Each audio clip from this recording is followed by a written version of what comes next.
Hola, mi nombre es José Mario Andrade García, soy estudiante de Administración de Empresas de la UNOT Corozal.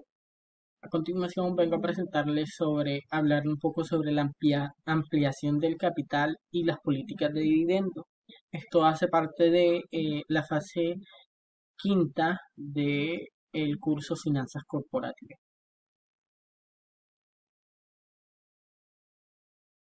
Entonces seguimos. Y podemos hablar que la ampliación de el capital consiste en el proceso por medio del cual las empresas emiten nuevas acciones para aumentar su capital social. Esto, este proceso tiene como objetivo obtener fondos adicionales para respaldar el crecimiento y financiar proyectos estratégicos. ¿Qué quiere decir esto? Que, como lo habíamos leído anteriormente, las empresas tienen la capacidad para poder aumentar su capital, tanto social como económico. eh, y recuerden que cuando hablamos de capital, eh, quiere decir también todo lo que tiene que ver con equipos, maquinarias y todo esto. Entonces, las empresas emiten o crean nuevas acciones o crean nuevas estrategias para poder recaudar nuevos recursos que les permitan eh, financiar los proyectos estratégicos. Cuando hablamos de proyectos estratégicos puede ser implementar una campaña de marketing, implementar eh, unas nuevas, eh, unas nuevas, ejemplo, podríamos poner nuevos puntos fijos de la empresa en distintos lugares del país y del mundo. Recuerden que también esto está atado también al tema de la globalización y nosotros como administradores debemos tener muy presente el tema de la globalización. Siempre debemos ir a la vanguardia del crecimiento del mercado.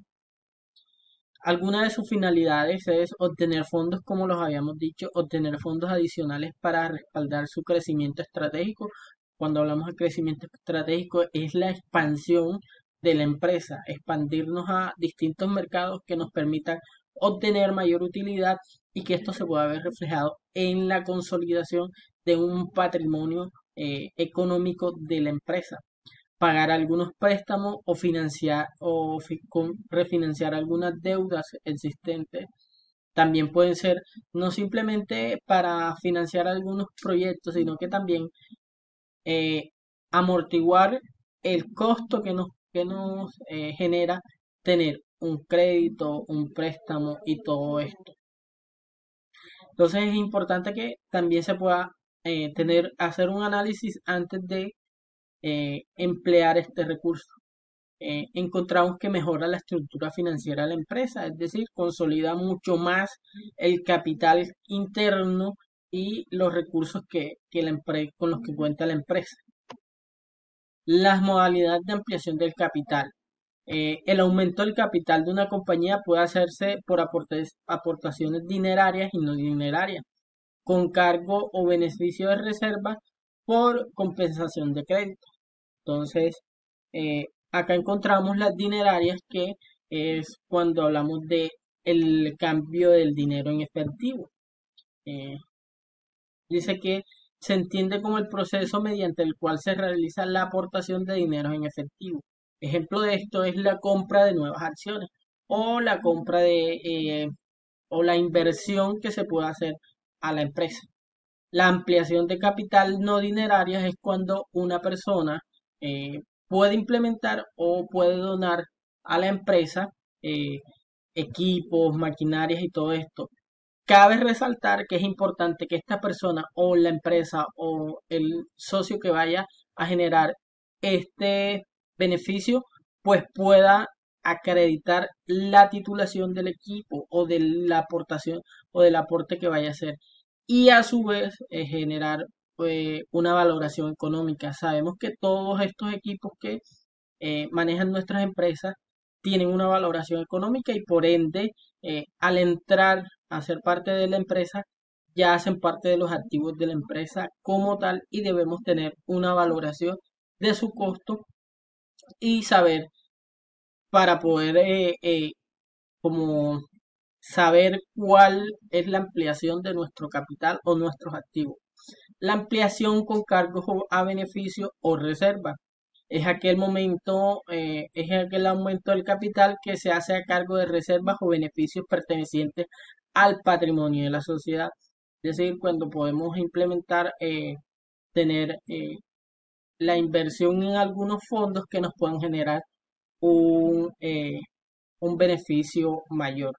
La emisión de nuevas acciones con aportaciones dinerarias, lo que hablábamos al inicio, de cumplir, acudir a la ampliación tanto de los antiguos accionistas como el público general, abrir o crear nuevas acciones que permitan obtener recursos. Recordemos que es la emisión de acciones dinerarias como tal. Algunas de las ventajas: el acceso financiero adicional para la empresa, la posibilidad de financiar proyectos de expansión y de adquisiciones, mejorar la estructura financiera al reducir las deudas existentes, lo que decíamos ahorita que solo que esto cuando pagamos los créditos, esto nos ayuda a tener una mayor estructura o una mayor consolidación y a amortiguar de pronto ese vacío que se deja mensual por el pago de la deuda. Aumento de los recursos disponibles para la inversión estratégica, pues al ampliar nuestras acciones podemos obtener nuevos recursos y esto nos permitirá eh, realizar inversiones estratégicas que nos generen mayor inversión, mayor recurso o mayor utilidad a nosotros. Dilución del riesgo de diversificar las propiedades accionarias. Algunas desventajas: encontramos la dilución de la participación accionaria de las acciones existentes, posible reacción negativa del mercado y caída del precio de las acciones existentes, necesidad de cumplir con los requisitos regulatorios y legales para realizar la ampliación. Es necesario decir que para realizar las distintas ampliaciones se deben cumplir algunos requisitos legales y algunas medidas que establece el gobierno y que establecen como tal el reglamento interno de la empresa, y que no solamente es una decisión de una persona, es una decisión de una junta directiva y quien debe pasar primero la decisión por vista buena. Entonces, a continuación hablamos de las políticas de dividendos. Las políticas de dividendos se refieren a cómo una empresa decide distribuir sus beneficios entre los accionistas. Los dividendos representan una parte de las ganancias de la empresa y son una forma de retribuir a los propietarios de las acciones. Es decir, esto se refiere al pago que va a recibir cada accionista por esas acciones compradas. Es decir, podemos decir que cada acción costó 80.000 pesos, y de esos 80.000 pesos, esa persona anual o trimestral va a obtener el 15, el 20% de retribución, que es lo que encontramos que es la política de dividendos.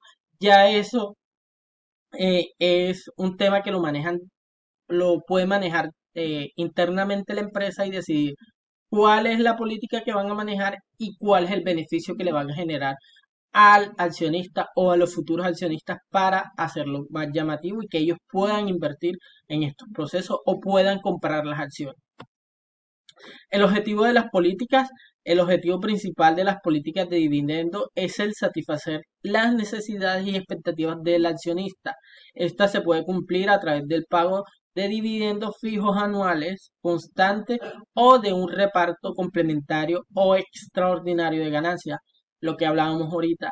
Inicialmente, las políticas deben desarrollarla la empresa para saber, y deben ser muy llamativas para el mercado, pues ya que hay mucha cantidad de acciones y hay muchas acciones, pero nosotros debemos generar, o como empresa debemos generar un diferenciador que le permita al accionista saber o elegir por qué elegir las acciones de nuestra empresa.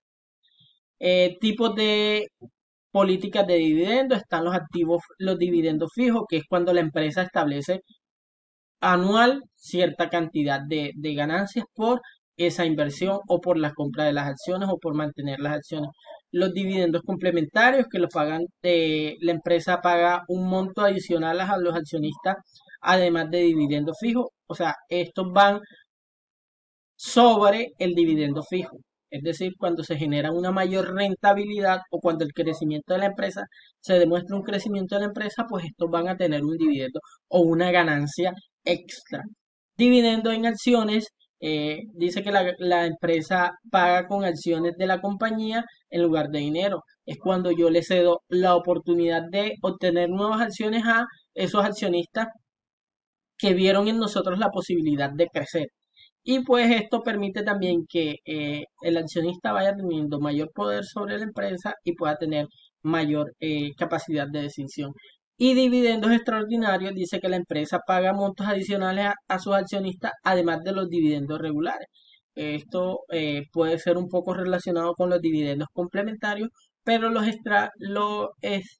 extraordinarios pues se dan por eh, el cumplimiento de las políticas y el crecimiento en el mercado que tenga la empresa. Algunas ventajas, dice la retribución de accionistas por su inversión en la empresa, señal de estabilidad y rentabilidad de la empresa, posibilidad de atraer y mantener los inversionistas, distribución regular de los beneficios de los accionistas, potencial de aumentar el valor de las acciones debido al pago de dividendos y algunas desventajas que pueden ser las que nos afecten en cuanto al tema de políticas, debe ser, encontramos la restricción de liquidez al destinar una parte de las ganancias a los dividendos, expectativas de dividendos constantes por parte de, de los inversionistas, precisión por mantener niveles de dividendos incluso en periodos de dificultades. Recordemos que siempre todas las empresas van a tener eh, el riesgo, siempre se cumple el riesgo y un accionista para poder obtener el beneficio debe correr el riesgo de invertir, de, eh, de poder establecer un proceso de inversión que a largo plazo o mediano plazo pueda generarle una ganancia. Encontramos que estos dividendos pueden ser pagados de manera trimestral, eh, eh, semestral eh, o de manera anual o también como lo decida la empresa. Por eso es que deben crear las políticas de dividendos para establecer los lineamientos que va a cumplir la empresa y que le va a cumplir a los accionistas. Nuestra referencia fue de dividendos personas físicas y morales. Encontramos en esta referencia y eso era todo referente al tema de ampliación del capital y las políticas de dividendos, que es un tema bastante complicado y delicado, pero que eh, al ampliar y leer sobre este tema, pues nos genera mayor seguridad. Muchas gracias.